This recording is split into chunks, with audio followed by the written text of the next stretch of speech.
Hi everybody, welcome to the next episode of Pop Culture Double Date, and this week we are joined by Anaja, Gerald, Maggie, and myself, Darren, and once again we've watched this week's episode of Westworld, and we are going to talk about it. So hello everybody, as usual. Hello. Hi. Howdy. So I think what we're going to try this week is that we're just going to basically recap the episode, and as we recap the episode, people will jump in with their thoughts. So I thought this was an interesting sort of bridging episode this week. It felt a little bit Game of Thronesy. Like, I'm going to put it out there before Jazz does, because there were so many sort of disparate sort of storylines that seem to be slowly coalescing, but the opening scene of this episode is, the classic Dolores sitting down with Bernard or Arnold or whoever it is that's sitting there, right?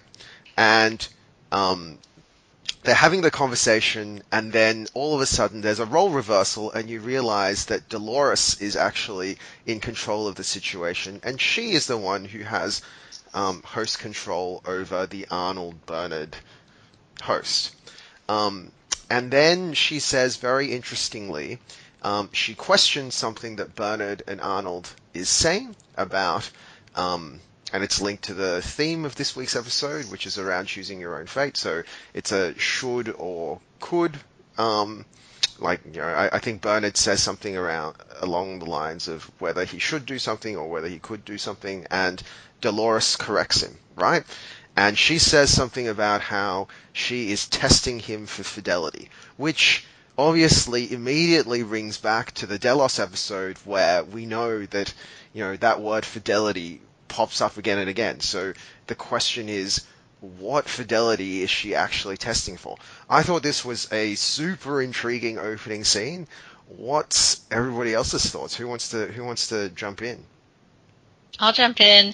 I thought it was great. It was so good to see Dolores sort of turn the tables, because we've seen her being interviewed by Arnold so many times that it was just awesome to see that shift when she sort of corrects him.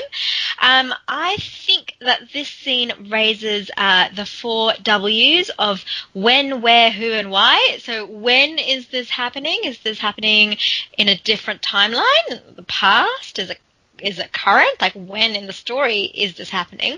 Where is it? Is it happening in the Matrix? Like, is it happening in that alternate reality that seems to be something you can access through the cradle? Who is this? Who is it? Is it actually Dolores, or is it Ford acting through Dolores? Is it Bernard? Is it Arnold? Is it Ben Arnold? Is it like, who is it? Is it Teddy, like, dressed up as Bernard to in the hopes of being able to fool the masses? Who knows? And why? Like, why is it happening? So what is the fidelity that's being tested here? Because obviously that makes it sound like they have uploaded a real person's consciousness into the Bernard body, and the person who it would be Arnold, because Dolores is testing his fidelity to what Arnold must have said to her, or is it just a play on the word fidelity, and is she really just testing his loyalty, or what's going on there? So I thought it was a great opener. Yep. Max? Oh, I was just thinking as well. I totally agree with everything that you've said, and it made me want more instantly after that scene ended, and then they never went back to it. So by the end of the episode, I was kind of crying out for, but why? They teased us. Yeah, they did. And the other question I had as well, which has now completely slipped my mind after I was thinking about it. Gerald, do you want to step in while I rack my brain for that question? Sure. Look, the first thing to note about this scene is the aspect ratio in which it's shot. I think it's a sort of it's got letterboxing, so it's, I think, maybe even a 21:9 aspect ratio. Absolutely. So that letterboxing is the Matrix, right? Because later when they shoot in the Matrix, it's letterboxed, yeah? Is that right? So when you're in the cradle, Yeah. you've got the letterboxing, which seems to suggest that this is happening in whatever it is that we're seeing down in the world of the cradle, the alternate backup reality that's stored on these servers. So there's that. We get that visual clue. I think the notion of testing for fidelity perhaps suggests that running in parallel with the attempt to bring Jim Delos back to life by implanting his consciousness in a host version of himself, perhaps as a pet project or a side project, Robert Ford is seeking to bring back to life his former business partner, Arnold. Yes. So I think this scene ties. So we might as well just talk about the last scene as well, right? Because the beginning scene and the ending scene are kind of like they're linked, right? They're clearly linked. I mean, you just talked about the letterboxing, because immediately I remember, like, immediately after Mags and I watched this, one of the things we talked about was, well, is that opening scene sitting in the Matrix, right? And I didn't notice actually that the opening scene was letterboxed, but now that you talk about it, I did notice that the final Matrix scene was letterbox. So just so that everyone is aware, like the end of the episode. Oh yeah, and I forgot to say that this is a spoilers episode, obviously. So I'm sorry if anybody was listening that didn't realize this Well, we're was just spoiling spoilers. the episode. But this is a massive spoilers episode, so get out of here if it's if you don't want spoilers. Anyway, so the end of the episode has like in more references to the Matrix. I mean, last week we had Maeve like becoming Neo, and this week we have Bernard basically Bernard basically getting his head chopped, the top of his head chopped out, and getting his brain. Well, it's true, right? The top of his Yep. head got sawn out, and he literally got it ported into the Matrix. So that's how the episode ends, right? Elsie takes Bernard into the cradle. Apparently, the cradle is like the place where all of the hosts' fundamental consciousnesses kept, like their data, I guess, gets held. Yeah. It's kind of like, so it's literally the Matrix. So I guess the sense is that it's kind of like where the hosts' identities dwell. And apparently there's some sort of significance in physically being there.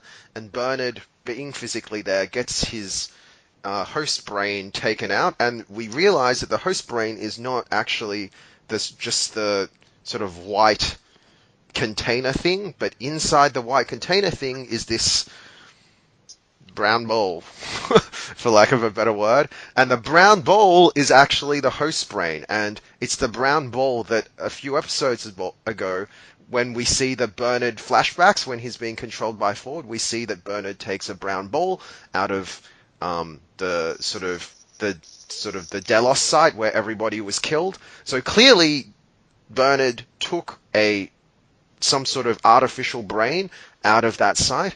And so Bernard, at the cradle, he gets his brain taken out and plugged into the cradle.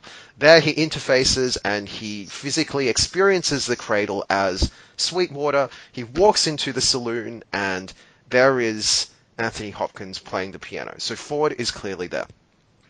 So yeah, I think that, like, my sense, having watched the episode, is that it feels like Dolores may not actually be Dolores, right? Like, I strongly get the sense that, like, it is Ford dressing up as Dolores in that role to test the Arnold-Bernard fidelity. Now, my question is do we think that it's Arnold or do we think it's Bernard? Because is this part of the whole Trojan horse game? Well, if it's Ford, then it's Arnold, I guess. And if it's Dolores, then it's Bernard.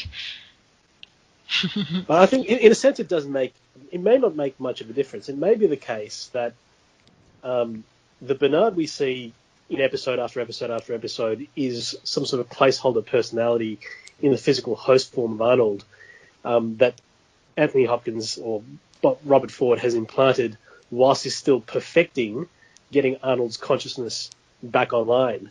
And, you know, there's obviously, it's easy to think that the scene we see in the opening of this episode is just an extension of the opening scene of the season as a whole. But there seems to be a difference in the sense that when in the opening scene of the season, let's call him Arnold, says not only that he's afraid of what Dolores is becoming, he then sort of extends into a longer explanation of a dream that he's had, and of how I think he's on a boat drifting away from a shore where Dolores is standing. Now that little monologue is absent in this scene. So my takeaway is that the opening scene of the season is probably something that actually happened between Dolores and Arnold. And what we're seeing in the opening scene of this episode is an attempt to recreate that scene as a means of testing the fidelity of the mock Arnold consciousness that Ford is working on in the cradle. But why would he want to bring back Arnold? What's his incentive? If he's dead in person but alive in the Matrix, what's Ford's incentive to bring Arnold back?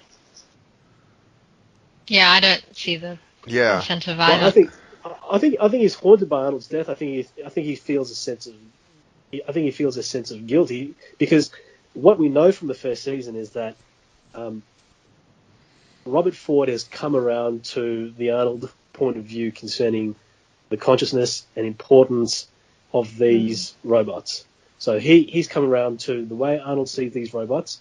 And I think maybe he wants to restore Arnold so that together the two of them can revel in the glory of the robot revolution.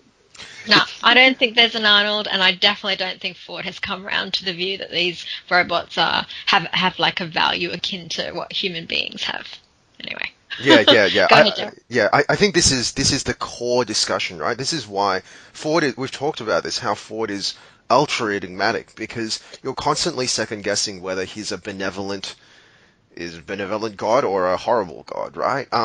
I gotta say, I probably fall in line with Anaja on this one. Like, I can't see Ford.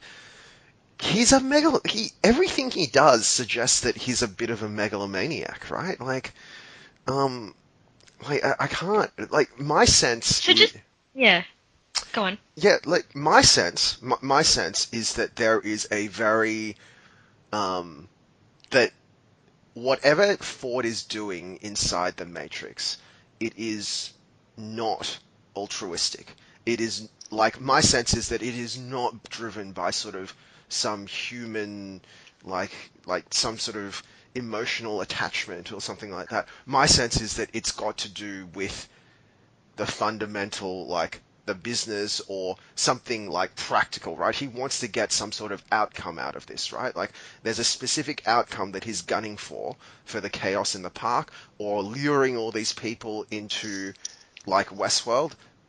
I'm not exactly sure what that outcome is right now, but my sense is that he is using this opportunity as a way to extend, well, firstly, to finally reach godhood within the Matrix, which I guess he has, right? He's ascended to actual godhood, right? He's shed his mortal shell, and he's ascended to godhood in the Matrix. Yep.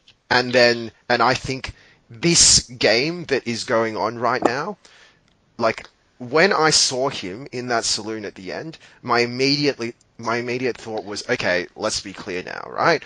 Dolores is absolutely just running on the rails, right? She is being controlled by him, and he's controlling her within the Matrix. He's moving all of the pieces. He's moving the man in black around as well. He's manipulating those pieces, right, to get the outcome that he wants. Now, I don't know what the outcome that he wants is, but my sense is that it is not benevolent. Yes, in that opening scene. Sorry, go ahead, Max. Oh, no, I was just going to say, do you reckon he's trying, if that's the case, and he's Dolores in that scene, do you reckon he was doing that as a way of confusing Bernard Arnold person, because he has a sense that he's actually becoming like awakened somehow, and so he's trying to confuse Bernard so that he I guess, falls under his spell and control again, so to speak.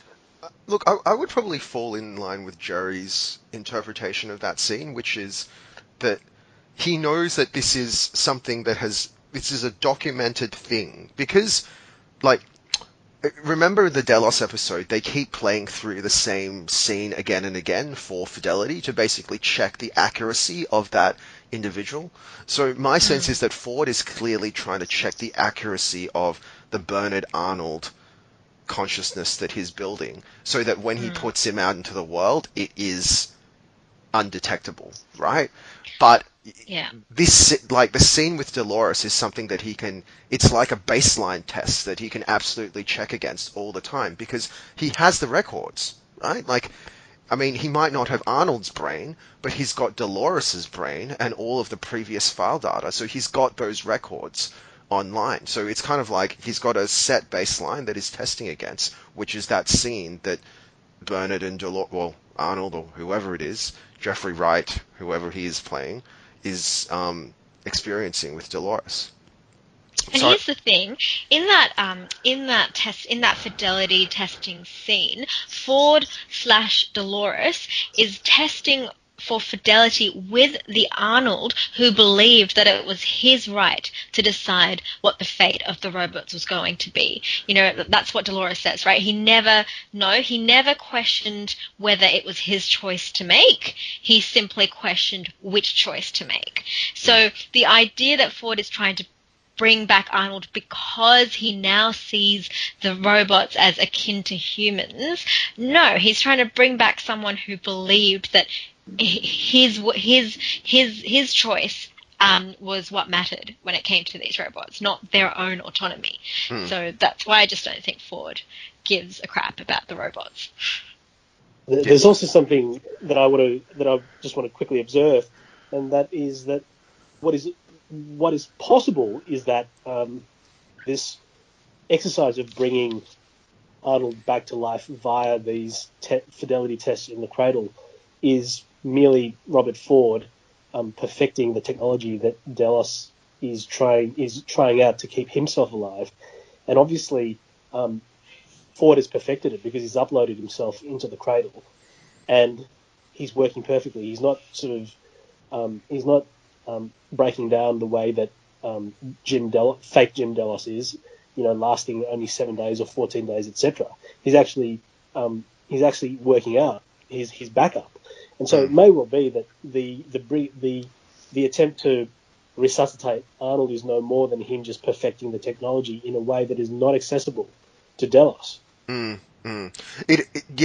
think that could be true, and I actually think so. We always know that Ford and Delos, the corporation, and I guess the people behind Delos, like Ford never really saw eye to eye with the organization, right?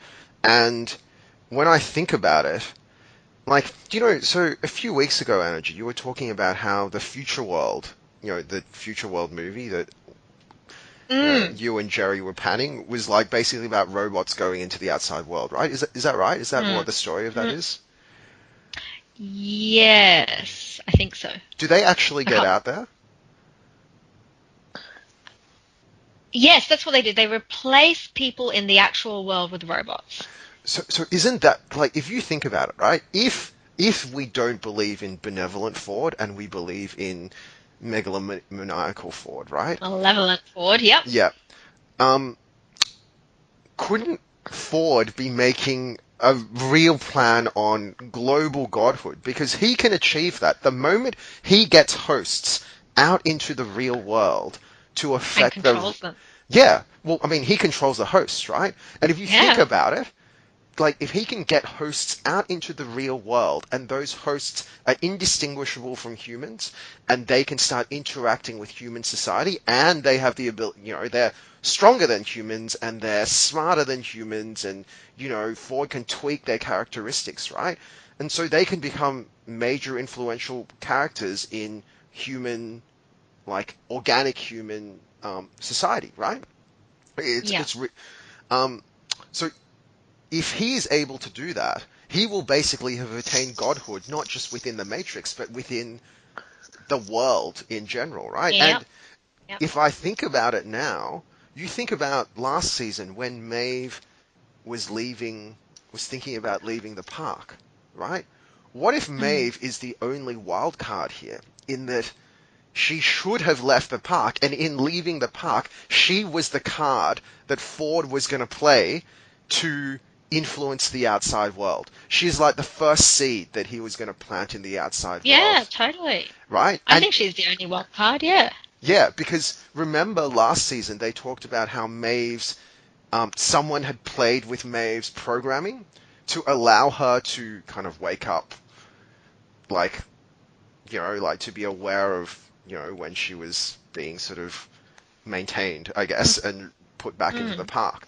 So, one hypothesis, like given this conversation, one hypothesis is that Maeve was the original host that Ford was trying to send out into the world, and once she was Yeah. out there and he had control of the Matrix, he could totally just go about and control her. And I guess the other thing is that when all these Carl Strand and all these Delos guys rock up to Westworld, Ford could, like, one of the things that I'm thinking of is that there's all this time that's kind of passed, like Bernard, Hale, like the Hemsworth brother, right? Whatever his name is. Stuff.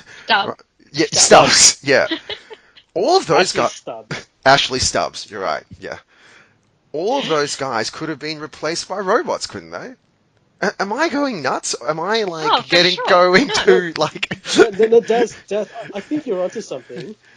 I fear you might be right, but I hope you're not, because I think that would be a bit. I think that would make the show a bit stupid, because Thanks, then Jez. Ford just becomes sort of a parody of a Bond villain. You know, No, I agree. I agree. It is. lording it over robot humanity. I mean, I really hope. I fear you're right. I hope you're not. Yeah, look, I agree, right? Like, if it gets to that, he does become this comical, like, sort of, like, mustache twirling villain, right? But yeah. Anyway, Not necessarily. Like, I mean, just because you want power over the world does not mean you're a moustache twirling villain. But yeah. and does that mean though that is it just Westworld, or would he have control over all the worlds, I think all all the six worlds. worlds, all the worlds? I think it's all the worlds, particularly because in the Raj, the hosts have gone off their loops, and it seems that they've gone slightly off their loops in Shogun World as well. So I think we're meant to attribute all that to Ford's handiwork. yeah, I think we're meant to attribute pretty much all of the craziness to Ford's handiwork, right? Because last season we see Dolores blow his brains out at the function, but then why is everything else going crazy? And remember, like, Maeve comes back into the control center and she's like, what is going on here, right? I Mm. think the implication is that the reason why everything has gone off the rails is because Ford is messing with them from the Matrix. Yes. Yeah. Yeah. So, yeah. Shall we get back to the episode? Yeah, absolutely. I actually thought that was the beginning and the ending, those two little bookends were, in my mind, the most interesting part of the episode. For sure, yeah, for sure. But let's get back to the other stuff. So let's talk about the resolution of the whole Shogun World side story. So, this was mainly thematically about Maeve letting her friends choose their own fates. The way, like, what I read about, so let's all talk about the resolution of Shogun World, but my thoughts on that are that the way I read those scenes was that they were meant to be read as a direct contrast to Dolores. The way they treat the dead in Shogun World, right? However morbid, there's a certain respect for it, right? The Mm-hmm. way they treat Maeve respects I guess, the choice of her companions in Shogun World, whether to follow her or not, even though she's aware that it may mean certain doom for them, right? Like, um, I mean, I thought the purpose of those scenes was really to set up that sort of the dichotomy between Maeve and Dolores and how different they really were. And then even so, they leave Shogun World and they leave behind Musashi and Akane and they take dragon tattoo lady. And then Maeve finally makes it to the farm, and crucially, there's two things there. We realize that Maeve's daughter has a new mum, and we also see that Sizemore has taken the opportunity to call the cops. So, what's everybody's any interesting thoughts on Shogun World and the resolution of that, and Maeve's reunion with her daughter? Well, this episode was really heavy on free will, Mm. and so out of Shogun World, we get told twice, leave these people to choose their fate, even if it means death. And one question that occurs to me is when Musashi and Akane choose to stay in Shogun World, is it so much a case of them exercising choice or being trapped in their own narratives? It's not entirely clear to me whether they have exercised any choice at all. It may just be that having been offered the opportunity to get out of their loop, they can't. They simply can't because they haven't gone as full crazy as Dolores, and they certainly haven't gone as off loop as Maeve. So they're in no position, even if the choice were offered to them, to step outside the narrative that they've been playing out over and over again for who knows how long. Having said that, Japanese Armistice manages to step out of her narrative because she joins the crew in heading out towards the homestead. So it seems that there are those. So it may well be that. So we're left in the state of, I think, not knowing whether or not these people have the capacity to transcend their loops, or whether some are trapped, others able to step outside their loops, or whether, in the end, because Ford is directing everything, he's the one making the decision, saying, Akane Musashi, you stay in your loop. Japanese Armistice, you join the crew. So I think that there is evidence that they kind of have free will on this, and I think where we can get that from is when Maeve, in the episode before this one, kind of offered the gift of knowledge to Akane, and when she was doing that sort of telepathic thing, blinking thing, and Akane seemed to have clearly rejected that knowledge. So I think that itself was an exercise of choice, and that was the choice that Maeve accepted, which I guess is why she didn't bring Sakura back to life, because Akane wants to live in the world that she's got there. She doesn't want to live in this other reality that Maeve lives in. But on the Maeve-Dolores dichotomy, I see that they're setting that up, but it doesn't ring true to me, because Maeve only respects the rights of the people that she has a connection with. She's more than happy to get every soldier who really is an innocent soldier in the sense that it's just a robot. She's got no trouble getting every soldier to turn their weapons on each other. She can't get them to discard the weapons and just walk away. They've got to turn their weapons on each other and slaughter each other. Now, they're probably just doing that for special effects purposes, but I just don't know how much I agree that Maeve is really so different to Dolores, because I've seen her treat robot lives as if they don't matter on many occasions. I think that I love that fight scene between what's his name, Musashi, and the other guy. That final part where he falls on a sword and then Musashi cuts off his head so that he doesn't have to suffer too long was just so amazing. I just thought that was fantastic. But in terms of Maeve and the daughter, like, I think everybody knew the daughter was going to have a new mum, right? They weren't going to leave a little girl robot running around in her homestead without a mum, without a mum.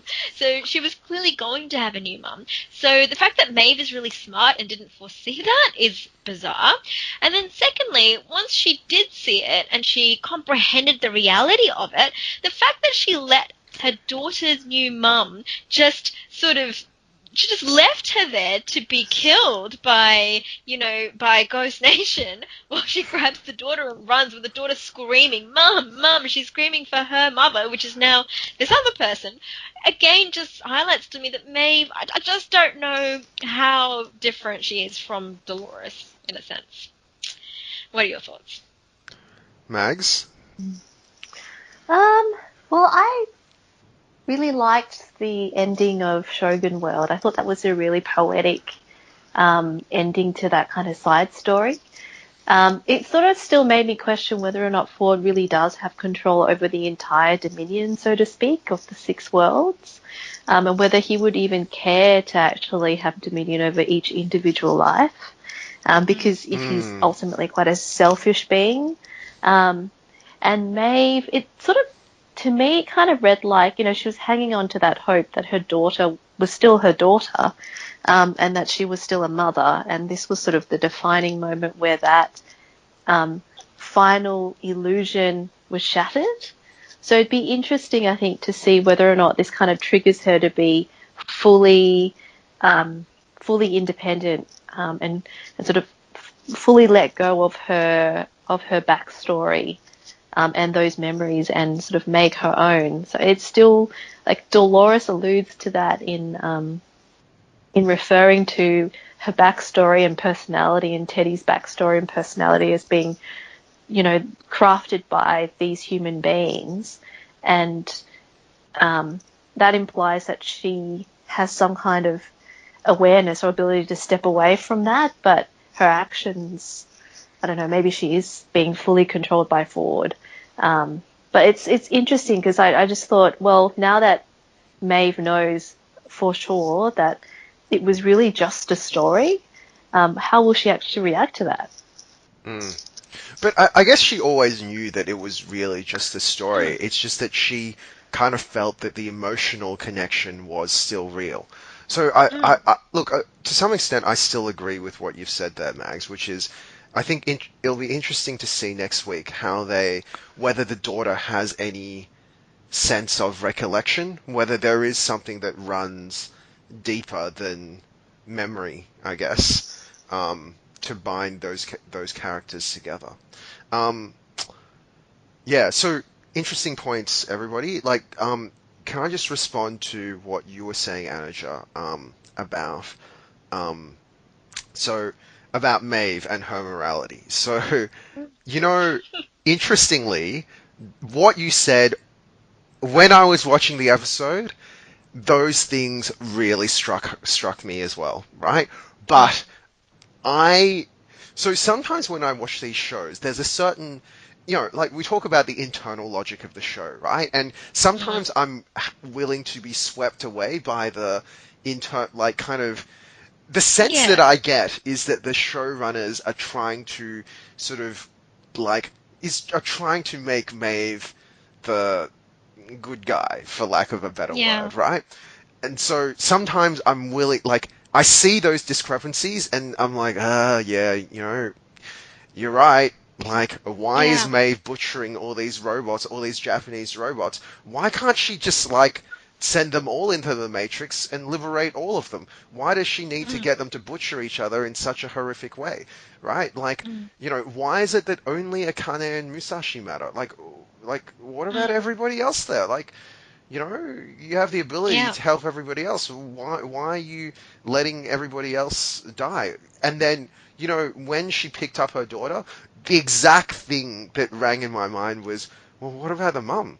She, like, on some level, you should sympathize with the mother, or, like, empathize with the mother, because you've been in her situation, right? Like, what's about to happen here, right? Yeah. So, absolutely, like, I understand what you're saying, but the sense, look, and maybe I'll be proven wrong, and this show will prove that it is better written, but, like, my sense was that the show, there's, like, a little bit of, I know it's inconsistent, but just, like, forget about it. I don't like the grey, Like, I prefer grey. Like, whether they've intentionally set up areas of grey or not. Like, I prefer that she's not wholly good.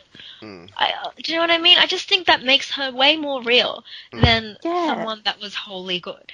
I was just about to say that, actually. I completely agree. Like, if Maeve's meant to be a portrayal of who we really are, I mean, how would you react in that situation as a human being? You'd probably not be, Jesus. So. Yeah, no, you're right. You're right, right? Like, in some ways, like, the way I kind of justified it was, well, she's acting in self-defense, right? Because you got all these Japanese guys running at you with swords, like she's acting in self-defense. But look, Mm. I mean, point taken, right? It is like a sort of she's not an angel. So yeah, that's definitely. Yeah, Uh, but I think the show does that really well. So, for instance, it raises the question: is this free will or is it just a loop? And is there really much of a difference? And in mm, the same way, is this person good? Is this person bad? Or are they actually quite similar? Is there really a good or a bad? To me, that's what I love about Westworld. Just the moral ambiguity and the ambiguity in every aspect of it, I guess. yeah, I yeah, actually thought this was the weakest and messiest Maeve episode of the season so far, for some of the reasons that have already been mentioned, but also because so many things just don't make sense or fizzle out in a really unsatisfactory way. She gets to the homestead, Ghost Nation attacks. She doesn't employ any of her powers at all, even though you would think in the hour of greatest mortal danger to her own daughter. She would try. and She wouldn't even. She doesn't even try. well, And we're left halfway. We leave her story halfway through this encounter, and it's not much of a cliffhanger either. You just sort of sit there going, "Well, what was the point of that?" But more importantly, I think you also sort of take a step back and ask yourself, "Well, what the hell? What was the point of the entire detour to Shogun World? It looked cool, and we got some cool fight scenes, particularly the fight scene between Tanaka and Musashi. But ultimately, what did Maeve get out of that entire detour? She learnt that she had these great powers, but the rules for the employment of those powers remain completely unknown and inconsistent. And those are powers that she could have learned about any other way. She didn't have to go to Shogun World in order to acquire and develop those powers. So there's something really sort of messy and hastily, or rather unevenly put together about the Maeve arc, particularly in this episode, or rather this episode exposes something unsatisfactory about the Maeve arc so far. yeah. Look, this is true, right? Like they made her run away from the Ghost Nation people, and she's literally just spent the last 24 hours. Like, when the samurai runs at her, she doesn't even flinch.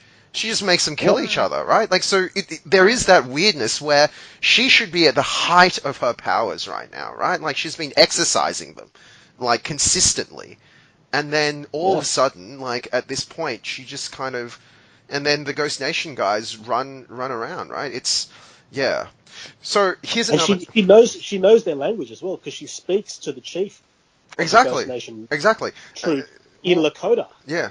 So she can command them. Yeah. I mean, unless the revelation is that somehow Ghost Nation is sitting, like, on another server or something, and so they're not, like, on the same Matrix wavelength or whatever it is, right? Which, But it doesn't explain why she doesn't try. exactly. Exactly. Yeah, this is true. This is true. Do we think that Sizemore is really calling the cops? Yes. Really? The weasel in him was going to come out one way Nah. or another. I believe in Betrayal of Sizemore. credit, I have faith in Sizemore. I think Sizemore's going to be the secret hero. well, who's he calling? Well, I think he will call the cops, but when the cops rock up, he will claim that everybody there is a guest, right? Maybe. To protect them. Maybe I'm giving Sizemore too much credit. Even Armistice with her mechanical arm? uh, yeah, Armistice and like Dragon Lady are gonna be hard to. Anyway, okay, let's move on, shall we? So to the point of moral ambiguity, let's get to Dolores and Teddy, and where I feel like there's no moral ambiguity now. Like, one of the really frustrating things about this season is that I feel like Dolores as a character is getting less and less interesting. Like, I don't know, like, I don't know if anybody else shares my sentiment, but every time I see a Dolores scene, I just feel like, oh, she's going to be unusually cruel and, like, just sort of enact more of her villain plan, basically, right? Like, I kind of feel like that's the subtlety of character isn't really there with Dolores at all this season. And so, so yeah, Teddy comes back and he's like stone cold and, it's meant to show that Dolores doesn't let him exercise free will. And I don't know. Like, I mean, yes, these scenes kind of keep the plot moving along, but is anybody else kind of bored by Dolores? I am. I am generally, but the thing is, I think we saw a little bit more than the usual shtick this episode, because there's that scene at the train station when Dolores is questioning the two techies, and evil Teddy steps up and shoots one of them in the head and kills him. And there's a momentary flicker across Dolores' face, as if, what have I done? And there is a momentary horror at just the possibility that Teddy is a bit too bad. And that's to be contrasted with the look on Angela's face, because when Teddy shoots the guy, Angela's like, that's hot. Yeah. So I think there is a moment in this episode when Dolores comes face to face with the full ramifications of what she's done. Now she probably hasn't absorbed them, but she does feel, I think, a slight twinge of regret that she might have made a mistake here, making Teddy as evil as he is now. Mm. Mm. So I might be the biggest Dolores apologist in the whole world, but guys, just imagine for a second that you found out that this other race of beings created you and made you into this kind, open, loving, generous, sweet person, only so that you could be raped and brutalized over and over again, so that you could watch your parents be killed in front of you over and over again for their entertainment and amusement. Over and over again. Wouldn't you also want to annihilate them? Because I would. Remind me never to get on your bad side, Anaja. I don't want to be annihilated. That's probably true, but it's not particularly interesting. I mean, pure revenge stories. Gerald comes in. Pure revenge stories are fun, but I think in relatively small doses. If this is just going to be 10 hours of unrelenting one-note revenge story, then I think that will turn people off her arc, and I think it has already done so. The critical consensus seems to be that she is significantly less interesting this season than she was in season 1. Now, hopefully, we'll see more notes injected into the character of Dolores in the second half of the season, and certainly Evan Rachel Wood is more than capable of hitting those notes if she's asked to do so. But right now, if this is just a Charles Bronson revenge story, well, there are many examples of that, some even done better. And so, it may be right to say that if one has experienced what Dolores has experienced, one would be acting out in exactly the same way. But narratively, that still leads you up a cul-de-sac, I think. Mm. I think for me, part of the problem is, and the reason why some people might be feeling bored or frustrated, is it's just taking a really long time for the story to develop. Yes. So, this week, the main plot line for Dolores was the train and getting the train to, headquarters and then blowing up the train. And that was an entire episode. So they just need to move it on a little bit, I think. Yeah, look, I tend to agree with that. I think part of the problem with Dolores is that, there's not that much for her to do. I mean, for her major beats are, sort of plot related. She needs to do X and be at Y, or whatever it is, right? And be villainous at the same time. So as a result, it's kind of... It's not like the first season, where she was going through this intense personal journey, right? If you think about it, it's that emotional journey, the internal journey, that is actually interesting to the viewer, not the sort of I blew up a base with a train. Yeah. Part of the problem may also be that the flash forward, because we know the writers have written themselves into a point where they have to get to this particular point in the story where these hosts are floating in the lake, and so Dolores has to hit these various points leading up to that journey, rather than sort of organically revealing more and more of herself as she did in season 1. So the fact that her arc is so plot heavy and plot dependent might be detracting from her as a character. Okay, so I think the final point that we should talk about is probably the Man in Black and his daughter. I get the feeling that this season they're trying to like reverse the roles a little bit of Man in Black and Dolores. I also, it's mildly more interesting than the Dolores storyline, but I don't know. Mags, any thoughts? Because we know nothing about it. We know nothing about what his motivations are at the moment or what he's trying to do, so we can't care that much about something we know nothing about. Yeah, like, I don't actually know what he's doing. Like, he just seems to be playing Ford's game, right? This is his only motivation. Like, I don't know. He's a weird guy. Like, yeah. But it's also unclear what his relationship has been with Ford. I think that's one area that they haven't really explored in the series so far. And you just have to assume somehow there's some kind of deep relationship between him and Ford, and potentially Arnold / Bernard if that person actually existed in the real world. But it's really unclear. And also it's really it's also quite unclear at the moment as well, the motivation of his daughter. I mean, we got a little bit of that this episode, but it's, I don't know, how much do we trust what she actually said to him, and how much do we actually trust in the conversation that they had with each other? Yeah, I think the thing with his daughter, whose name is Gerald, remind me, Emily, is that correct? Emily. Yes. Gerald, the holder of the names. No one else knows. But like, do we actually buy her reasoning that she's there to, like, get her dad out of the theme park? I think that's a load of crock.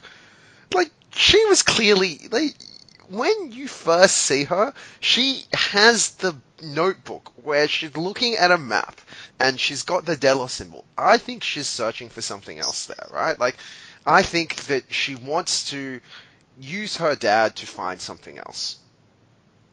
That's my take on it. I'm not massively intrigued by it though, which is probably a problem, but yeah. So theoretically, I think the idea that all she wants to do is save her dad or stop him from pretty much committing suicide by robot. I think theoretically that makes a lot of sense because children, do treasure their parents no matter how tumultuous the relationships have been, and she's already lost a mother. But I think you're absolutely right in that that's not what's going on in this show, in this plot. She's just as smart as her father is, and just the way her father's playing her and has his own motivations that are more important to him ultimately than sort of repairing this bond right here, right now. I'm sure she's got hers as well. Jerry, any last thoughts on the Man in Black? Look, the Man in Black has long been a point of frustration in this show because he seems to speak in code. I mean, last season it was the map. This season it's the game.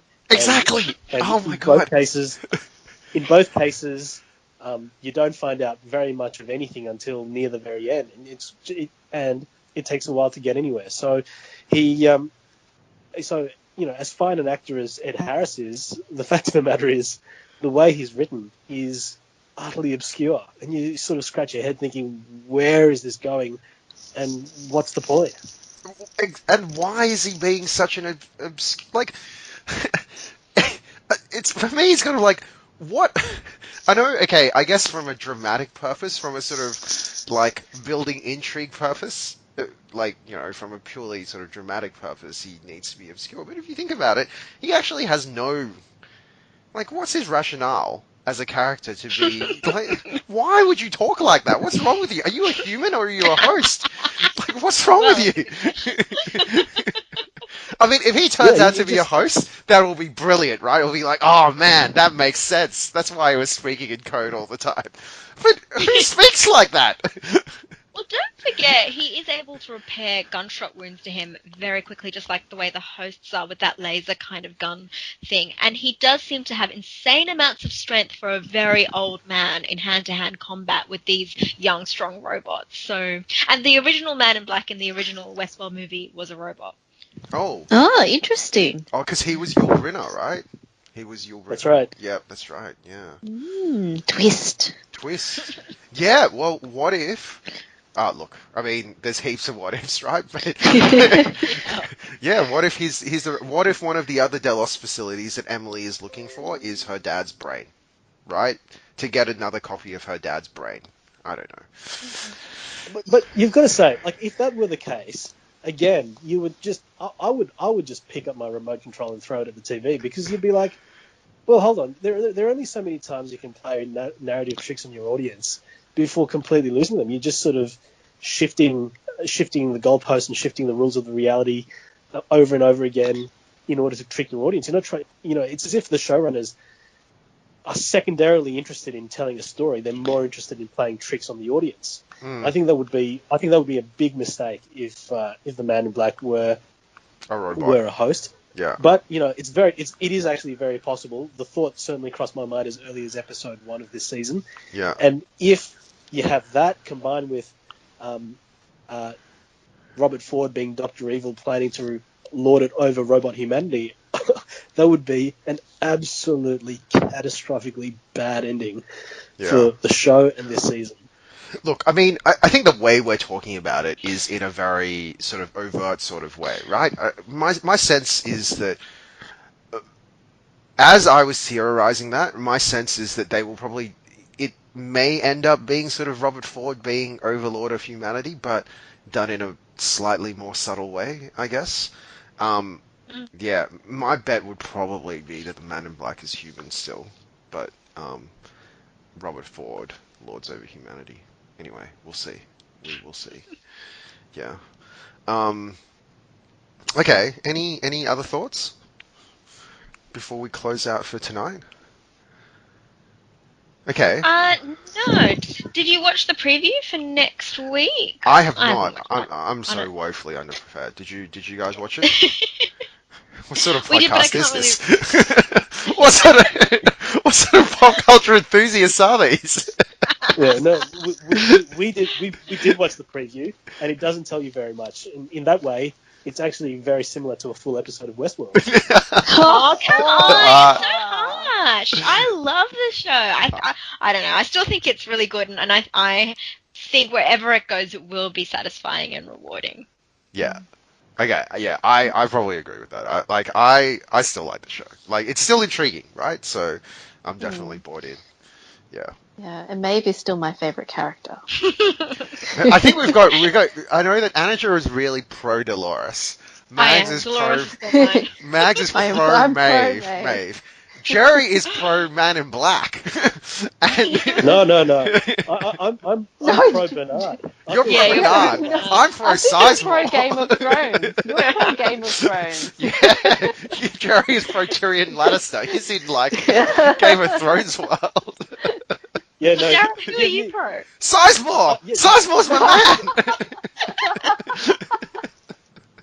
I thought it was Felix.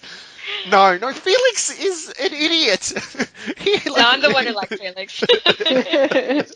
Yeah, I've got to say, Felix is not doing us brothers any. He's not making us brothers. No, he makes Asians. Yeah, it's not a good look. Okay, one last thing before we go. It's something that I've been meaning to talk about since our first podcast. What are the security guards wearing in Westworld? They all seem to be wearing heavy body armor. And all of them get killed. Like, what is going on? Like, these are the things that really trouble me when I watch Westworld, right? Why? Like, they might as well be wearing t-shirts. Like, what? Why? Why? Because the guns can't kill them? Is that why? You're No. wondering why they're wearing heavy body armor? Isn't it in case things go wrong? The guards, right? So Yeah, they but- wear... That's exactly right, but things go wrong, and then the armor does nothing. It does nothing. Majorly wrong, and the armor does nothing. Yeah. They've done nothing. They just get... It is pretty useless. Yeah, like, and even not... Okay, so I'm willing to suspend disbelief if the hosts take the sort of machine guns that the security guards are using, and they're shooting each other with the machine guns, and the machine guns penetrate their armor. But the hosts take, like, 18th century Smith & Wessons and, like, shoot a guy with, like, modern body armor, and the guy with the modern body armor instantly dies. Like, what? going on? Anyway, this is one of my major frustrations with Westworld. Why are they wearing the armor? Why are they dressed like that? Anyway, Well, sorry. I think we actually do at some point have to discuss work conditions at Delos Corporation, because obviously they don't take good care of their employees. A lot of the budget has been directed to this off-book R&D to bring Jim Delos back to life. That's probably burning through cash, Elon Musk style, and obviously they just haven't been able to divert sufficient investment into occupational health and safety. Yeah. Let's take them to the Fair Work Commission. Yeah, Yeah. absolutely. And Carl Strand, as the head of their security, why is he walking around the first man into an unknown area? Like, he Because he walks knows into body danger. armor is ineffective. Well, he doesn't wear body. He's the only one who doesn't wear body armor. He knows the truth. Yeah. Oh, anyway, on that note, I think that's it for Weird this note week. to end on. Yeah. Thanks, Darren. It's a really weird It's just note been to end on. burning a hole in me, right? Like, what is going on with this? Anyway, on that note, thank you very much, everybody, for another really fun episode this week of Westworld Discussion. We will be back before the next episode of Westworld. We are going to have a quick chat about Solo, a Star Wars story, which I'm actually, Yay! I'm super looking forward to it, because my sense is that Gerald hates Star Wars. And No, I quite like Star Wars. I'm just not an Uber fan. oh, okay. Well, I know that Mags is not an uber fan of Star Wars either, and I know that I actually quite liked it, which I think is against the grain. So that should be an interesting interesting discussion. So Explain again, yourself, Dan. Explain yourself. exactly. I need to wear some body armor, but it'll do nothing. Okay, on that note, thanks again, everybody, for a great podcast this week, and we'll see everybody soon. Hey, see you soon. Bye. Awesome. Bye. Bye.